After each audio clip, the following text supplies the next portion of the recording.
اب میرا کام ہو جائے گا نا؟ اس نے دیوار کی طرف رخ موڑا اور تیزی سے کپڑے پہننے لگی۔ ہاں بھائی، میری سانسیں ابھی بھی بے ترتیب تھیں۔ پھر میں پیسے لینے کب آؤں؟ دوپٹے سے اس نے منہ پوچھا اور پھر جھٹک کر لپیٹ لیا۔ پیسے ملنے تک تمہیں 1-2 چکر تو اور لگانے ہی ہوں گے۔ کل میں مالکان سے تمہارے شوہر کا ذکر کرتا ہوں۔ میں نے شرٹ کے بٹن لگائے اور ہاتھوں سے بال سنوارے اور دفتر کی پیچھے ریٹائرنگ روم کے دروازے سے باہر جھانک کر آس پاس احتیاطاً ایک تائرانہ نظر دوڑانے لگا۔ ویسے تو نیا چوکیدار وقتاً فوقتاً چائے پانی کے نام پر میری طرف سے ملنے والی چھوٹی موٹی رقم کے بدلے میرا خیر خواہ تھا، مگر پھر بھی میں کسی مشکل میں گرفتار نہیں ہونا چاہتا تھا۔ پھر میں کل ہی آ جاؤں؟ وہ میرے پختہ جواب کی منتظر تھی۔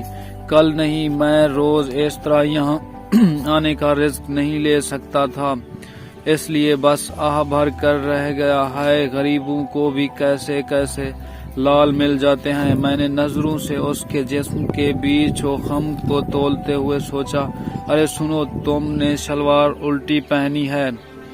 وہ چونک کر اپنی ٹانگوں کی طرف جھکی اور خجل ہو گئی۔ اسے اتار کر سیدھی کر لو، میں چلتا ہوں۔ 5 منٹ بعد تم بھی پچھلے دروازے سے نکل جانا، اور ہاں، احتیاط سے کوئی دیکھ نہ لے تمہیں۔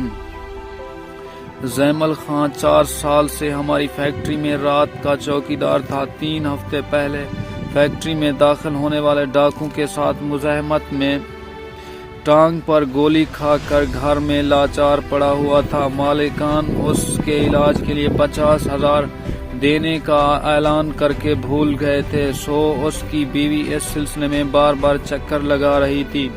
میں نے اس کی مدد کا فیصلہ کیا اور چھٹی کے بعد شام میں اسے فیکٹری آنے کا اشارہ دے دیا۔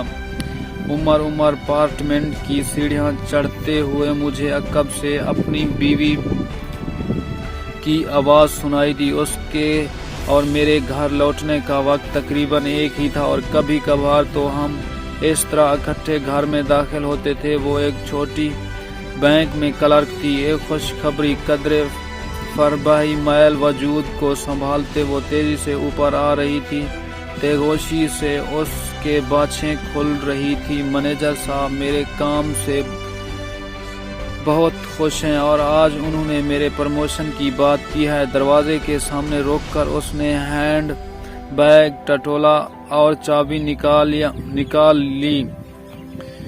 تھوڑا وقت لگے گا مگر کام ہو جائے گا۔ ارے واہ، مبارک ہو! میں نے خوش دلی سے اسے مبارکباد دی۔ تمہیں پتہ ہے مجھ سمیت 5 امیدوار ہیں، اور وہ آصفہ نا، وہ بھی میرے حق میں نہیں۔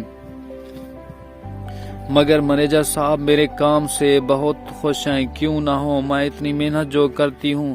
ویسے بھیو گھر کے اندر داخل ہوتے ہوئے بھی مسلسل بولے چلی گئی، اس کی پیروی کرتے ہوئے اس کی فتح کی داستان سے محظوظ ہو رہا تھا، تاکہ اچانک میری نظر اس کی الٹی شلوار کے ریشمی دھاگوں میں الجھ گئی۔